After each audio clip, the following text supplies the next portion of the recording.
It's August, and there's a sort of shift going on in the garden, and it's a strange sort of sleepiness that's beginning. Somebody wrote a little verse that I think sums it up beautifully. August creates as she slumbers, replete and satisfied. And there's just this sense in the plot that happens every year, and it's getting earlier and earlier actually, but it does happen in August, and it's that sort of rush of July and all that energy in the garden of things growing fast and keeping up with the weeds and just beginning to see fruit, and there's this sort of amazing energy. And in August it's almost like coming to the end of a pregnancy. It's like the last few days before the garden gives up the next generation, seeds and fruit, and everything's dying back, ready for autumn. So in a funny sort of way, I've always thought the height of summer was August. It's like, I think, the school holidays, and I always feel I ought to be by the sea or something. You feel like the sort of summer is August, but actually in the garden, August is the beginning of the end of the growing time, the beginning of that wonderful season. I love September and autumn, that lovely feeling of we did it, we've produced the goods, and now it can die down. So it's got these sort of strange energies. The garden is a sleepy feeling. The wildlife is sleepy. It's just changed. It's interesting. The birds are quieter. The bees are buzzing, and they're busy because everything is laden with nectar and food and pollen, and they're busy. So they're that sort of drone of the bees is going on all the time. The wildlife sort of loves it because this is the time where there's plenty to eat, and they can kind of relax. Birds have had their babies. Everything has sort of done that sort of huge work of early summer. It's a lovely feeling, but you have to kind of go with it because in a strange way, there is also an energy that this is the time when harvest is coming in every day, and work has to be done, and things have to be processed. They have to be dried, they have to be frozen, they have to be cooked up, they have to be washed, they have to be chopped, there's a lot of work going on as well. You have to keep your eye on all the veggies and the flowers to see what stage they're at. Should I pick this now? Should I wait?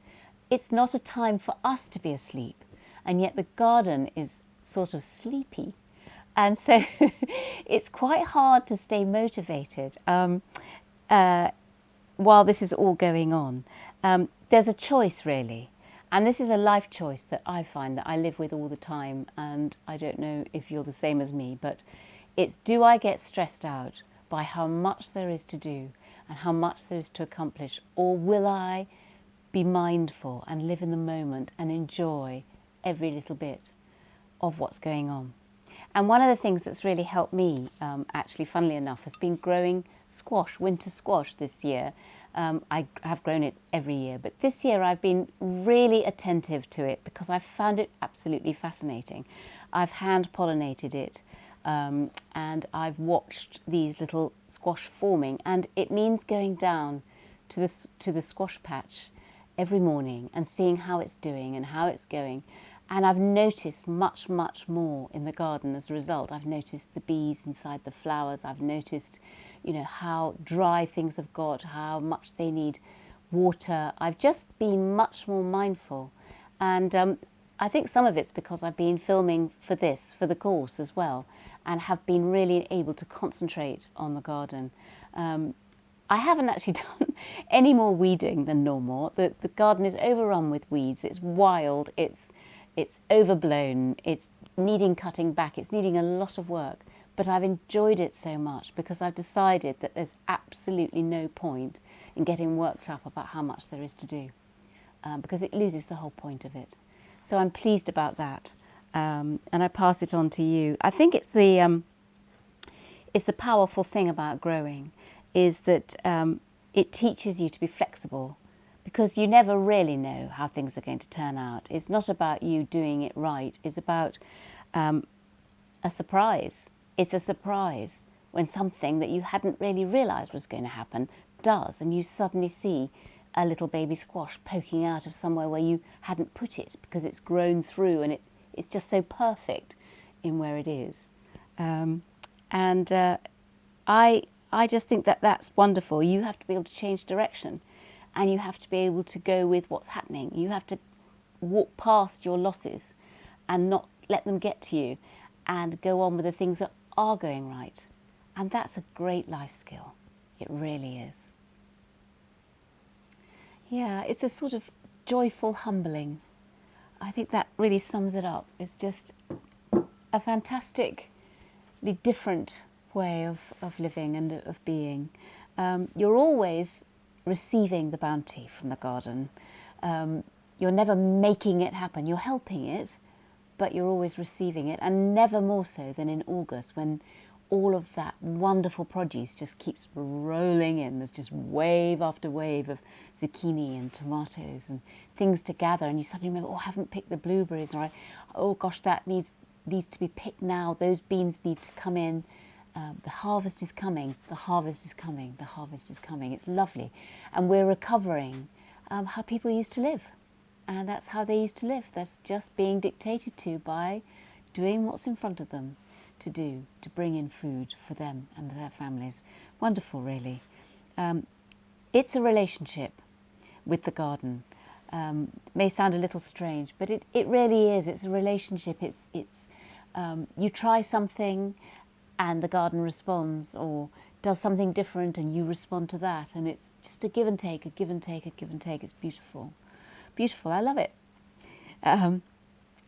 So the garden's getting tired, I'm getting tired, but together we kind of calmly do it step by step, small chunks every day. And two things have helped me. One is that I do try to bring in the harvest early in the morning. I tend to go around the plot, just seeing what's what, with a big colander early in the morning, and fill it up with what needs to come in. And I know where I am, and I'll bring it in. And very often, if it's salad or it's greens, I'll wash them, get them into bags, into the fridge, or I might open freeze something on a tray, get it into the freezer. Just when I've got that energy in the morning, I just quietly do that. I'm very lucky that I can do that. I work from home, so I usually can. I know that for many people, time pressures are very different to what I'm living in now. And I've had 3 kids, so I know what it's like when you've got young children. But if you can, just give yourself a little space to do it, because that's the joy. And there's nothing worse than getting to supper time and thinking, oh, do you know what? It'd be so much easier if we just had a takeaway or something, because all that lovely produce is out there, but it's not in. So I do always try to do that. And the other thing is that I try to preserve something every day if I can. I just do it step by step. Small chunks is much better than being overwhelmed. But don't worry, because you've got your schedules.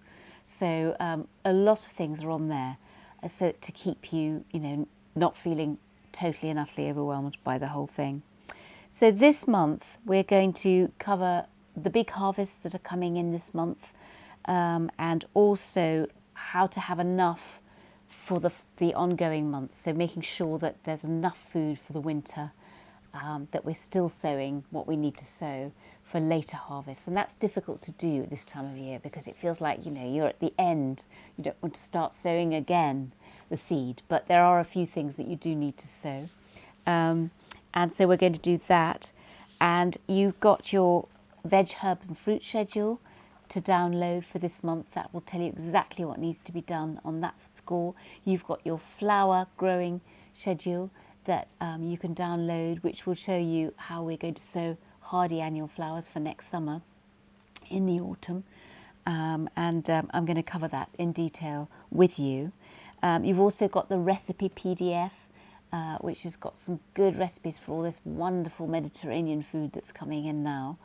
I've decided to start this month with cooking, because I think the cooking in August is probably the height of the joy of your own produce, because it's tomatoes, it's aubergines, it's courgettes, it's borlotti beans, it's wonderful things to eat, cucumbers and all sorts of things coming in, salad and greens as well.